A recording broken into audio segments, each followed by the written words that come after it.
آپ نے سب سے پہلے یہ سٹوری کی تھی، اب سے کوئی پچھلے ہفتے آپ کی یہ سٹوری سامنے آئی کہ یہ فیصلہ کیا جا سکتا ہے۔ آپ نے بھی اپنی سٹوری میں کہا تھا کہ کیونکہ افغان طالبان تحریک طالبان کے حوالے سے تعاون نہیں کر رہے ہیں اور پاکستان میں ظاہر دہشت گردی کے واقعات میں مسلسل اضافہ ہو رہا ہے، اس تناظر میں یہ ہوگا۔ کیا اس کے اکنامک وجوہات بھی ہیں کہ یہ فیصلہ کیا ہی جانا تھا جس طریقے سے کریک ڈاؤن ہو رہا ہے مختلف چیزوں پر، یا واقعتاً افغان طالبان کے عدم تعاون کی وجہ سے ہوا ہے اور پاکستان میں دہشت گردی کی کارروائیاں بڑھنے کی وجہ سے؟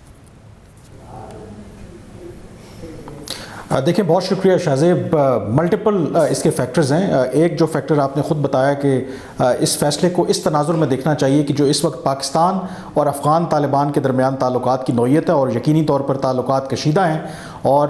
یہ پاکستان کی طرف سے ایک اس کی سیکیورٹی کی ریزنز ہیں کہ اگر افغان طالبان پاکستان کے جو حکام کا ماننا ہے کہ ہمارے ساتھ وہ تعاون نہیں کریں گے اور ہمارے اینمی کو اپنے ہاں پناہ دیں گے، تو پھر وہ پاکستان سے یہ توقع نہ کریں کہ ہم کسی بھی طرح کی ان کے لیے فیسیلیٹیشن کریں گے۔ دوسرا فیکٹر ڈیفینیٹلی اکنامک فیکٹر بھی ہے۔ اسمگلنگ کا آپ نے ذکر کیا، بہت سے دوسرے جو فیکٹرز ہیں ان کا آپ نے ذکر کیا۔ یہ بھی ایک اہم فیکٹر ہے کہ جب پاکستان اکنامک ریوائول کی طرف جا رہا ہے اور کوشش کر رہا ہے کہ کسی طریقے سے روپے کی قدر کو سٹیبل رکھا جائے، ملک کے اندر سرمایہ کاری لائی جائے اور اپنا جو بیلنس آف پیمنٹ کا کرائسس ہے اس کو حل کیا جائے، تو اس تناظر میں بھی یہ بات سامنے آئی کہ ایک بہت بڑا فیکٹر جو افغان ٹرانزٹ ٹریڈ کے حوالے سے دفتر خارجہ نے باقاعدہ طور پر یہ کہا کہ اس فیسلٹی کو مس یوز کیا جا رہا ہے، اور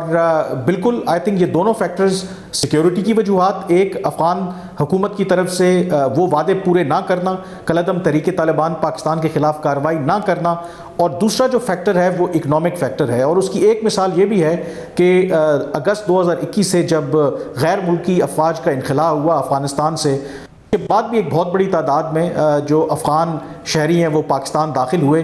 ایک چھوٹی سی اگزامپل آپ یہ دیکھ لیں کہ ایون راولپنڈی، اسلام آباد یا پاکستان کے جو بڑے شہر ہیں اس میں ایون کے جو مکان یا اپارٹمنٹ کے رینٹس ہیں اس میں ہوش ربا اضافہ دیکھنے میں آیا۔ تو پاکستانی حکام کا یہ خیال ہے کہ ایک، اگر وہ غیر قانونی طور پر مقیم افغان شہریوں کو واپس بھیجتے ہیں، اسمگلنگ کے خلاف کریک ڈاؤن کرتے ہیں اور باقی اقدامات کرتے ہیں،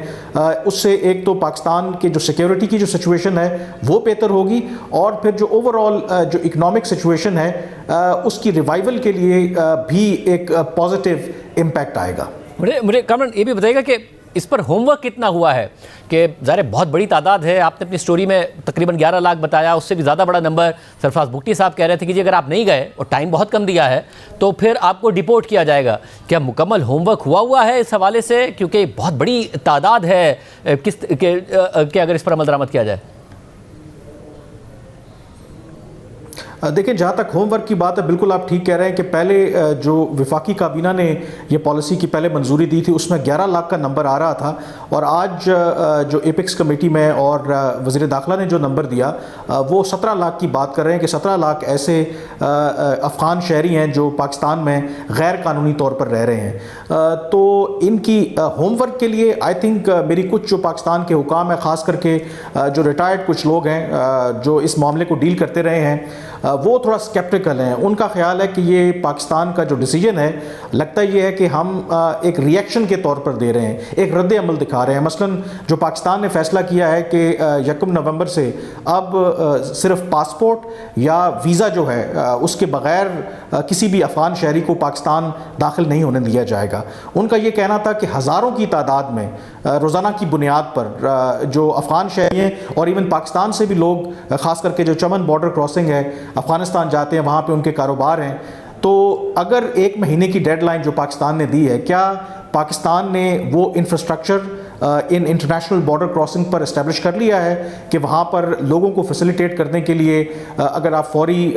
ویزاز ایشو کریں تو اس طرح کا انفراسٹرکچر جو ہے وہ دیکھنے میں بالکل نظر نہیں آتا۔ تو اس لیے یہ ایک بہت بڑا چیلنج ہوگا۔